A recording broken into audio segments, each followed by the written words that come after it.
ইহুদির বাচ্চা আজকে প্রতিশোধটা ভালো মতন নিচ্ছি। তো আসসালামু আলাইকুম, আশা করি সবাই ভালো আছেন। বরাবর দোকানে চলে গেলাম, আর দোকানে যাবে আজকে রং করুম না, তো মনটা খুব ভালো। যাই হোক, ইহুদির বাচ্চা কইছি দুই গাড়ি রং করবো, যাক ভালো।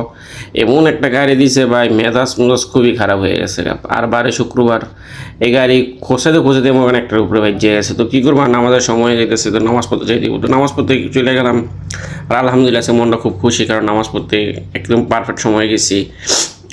আর বাসায় এসে বললাম, বাসায় এসে খাওয়া দাওয়া করলাম, খাওয়া দাওয়া করে আবার এই একই কাম, একই বনেট, এই বনেট নিয়ে পড়ে রয়েছি। আর বাম্পার মনে কর মারাত্মক খারাপ, তো কাম করতেছি আর মনে মনে ভাবতেছি শালার কি দিনটাই নিয়ে গেল আজকে। তো যাক আলহামদুলিল্লাহ কামটা শেষ করতে হবে। আর বসে চিন্তা ভাবনা করছিলাম 6টা বাজে বাসায় চলে যাম, তো বসে এসে বসে গেলাম যে আজকে আমি তাতে যাইগা, কারণ আজকে তার আমার কাজ কাম নাই। কারণ এই গাড়ি কালকে করলেও সমস্যা নেই, ওই উল্টা মনে করেন বৈক্যা বাইক যে আমার অস্থিরগুলো করার, তো কে কইছে আমার দোকানে গাড়ি নেই, হে নেই। তো যাই হোক, রাইতে অনেক হয়ে গেছে আর তাড়াতাড়ি কাজ